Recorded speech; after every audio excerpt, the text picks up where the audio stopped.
সুপ্রিয় শিক্ষার্থী বন্ধুরা, আবারও স্বাগত নাম্বার থিওরি পার্ট 1 আলোচনায়। চলুন মূল আলোচনায়। সংখ্যা কি?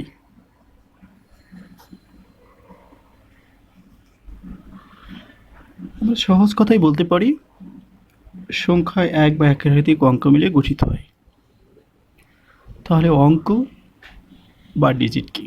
আমরা অনেক সময় অঙ্ক এবং গণিতকে একসঙ্গে গুলিয়ে ফেলি, কিন্তু অঙ্ক হচ্ছে গণিতশাস্ত্রের আলোচ্য বিষয় মাত্র, আর গণিত হচ্ছে একটি শাস্ত্র বা বিষয়, আর অঙ্ক হচ্ছে গণিতশাস্ত্রে ব্যবহৃত কতগুলো চিহ্ন বা প্রতীক, যেগুলো গণিতশাস্ত্রে হিসাব নিকাশ ও গণনা কাজে ব্যবহৃত হয়।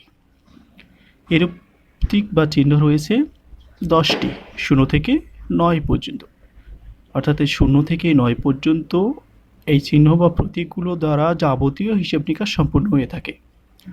তাহলে গণিতশাস্ত্রে অঙ্ক রয়েছে 10টি, 0 থেকে। এখন আমরা জানবো কিভাবে সংখ্যা গঠিত হয়। আমরা আগেই জেনেছি সংখ্যা এক বা একাধিক অঙ্ক নিয়ে গঠিত হয়। তাহলে আমি এক একটি সংখ্যা হতে পারে, 2 একটি সংখ্যা হতে পারে, 1 2 নিয়ে 12 হতে পারে, 21 হতে পারে। আমি এককে একই সাথে সংখ্যা এবং অঙ্ক বলতে পারি, 2কে একই সাথে সংখ্যা এবং অঙ্ক বলতে পারি, 12 একটি সংখ্যা, 21 একটি সংখ্যা। তাহলে এই আলোচনায় আমরা বলতে পারি সব অঙ্কই সংখ্যা, কিন্তু সব সংখ্যাই অঙ্ক না।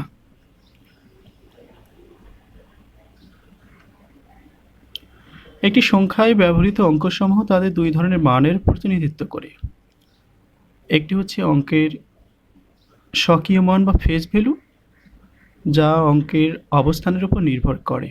অর্থাৎ অঙ্কসমূহ আলাদাভাবে লিখলে যে সংখ্যা প্রকাশ করে তাই হচ্ছে ওই অঙ্কের ফেস ভ্যালু।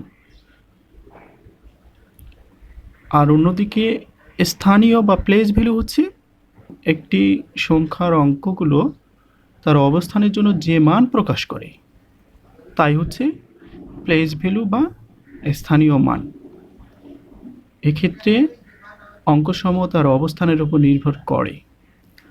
যেমন আমরা যদি এই উদাহরণ থেকে বলি, 1-এর ফেস ভ্যালু 1ই, 2-এর ফেস ভ্যালু 2, কিন্তু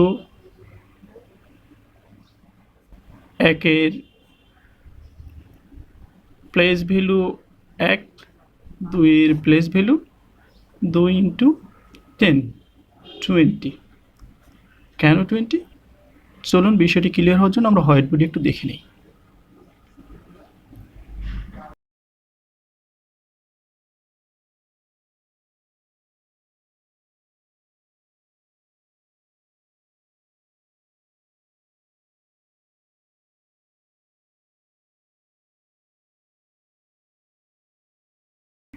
হ্যাঁ বন্ধুরা, আমরা হোয়াইট বোর্ডে দেখলাম। তাহলে কোনো অঙ্কের প্লেস ভ্যালু হচ্ছে ওই অঙ্ক গুণন কোন অবস্থানে বসেছে সেই মান। তাহলে আমরা যদি একটা অঙ্ক নেই, ধরুন 5 3 2 1 একটা অঙ্ক নিলাম আমরা, তাহলে এই 1-এর প্লেস ভ্যালু কত হবে? 1 × ইউনিট ডিজিটে বসেছে 1, তাহলে 1। 2-র প্লেস ভ্যালু কী হবে? 2 × 10, কেন? এটা দশকের ঘরে বসেছে, তাহলে 10। 3-র প্লেস ভ্যালু কত হবে? 3 × 100, তাহলে 300। 5-এর কত হবে? 5 × 1000, হাজার, তাহলে 5000। ঠিক আছে। আচ্ছা বন্ধুরা, এখানে একটা মজার ব্যাপার হচ্ছে যে কোনো সংখ্যা গঠিত হয় ওই সংখ্যায় ব্যবহৃত অঙ্কগুলোর স্থানীয় মানের যোগফল। তাহলে এই মানগুলো যোগ করুন আপনি, দেখুন যে 5321 হবে। ক্লিয়ার বন্ধুরা? আচ্ছা, এরকম অনেক অঙ্ক আছে যেগুলো আমরা একটু দেখে চেষ্টা করি।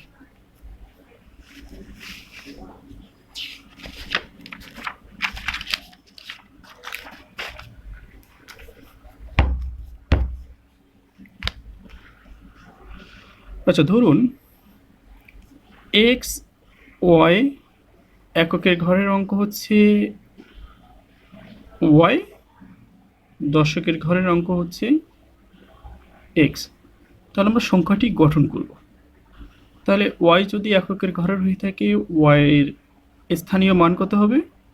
Y into one equal y. এক্সের স্থানীয় মান কত হবে? এক্স ইন্টু 10, কারণ দশকের ঘরে 10x। তাহলে সংখ্যাটি কত হবে? 10x plus Y.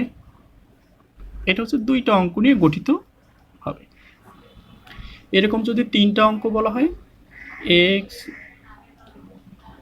Y Z, এরকম যদি হয়, যেখানে জেড হচ্ছে একক স্থানীয় অঙ্ক,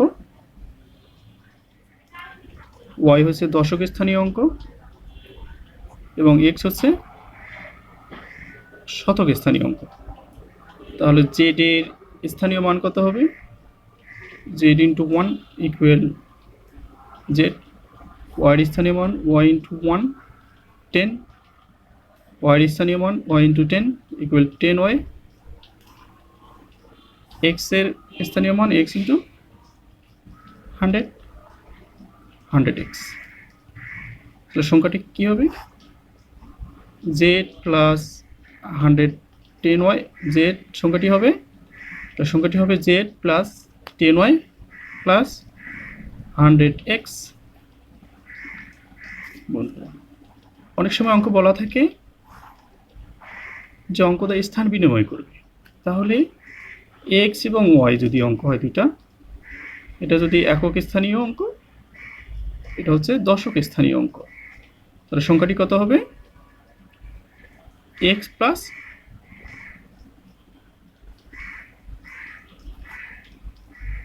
অঙ্কটি হবে 10x প্লাস ওয়াই।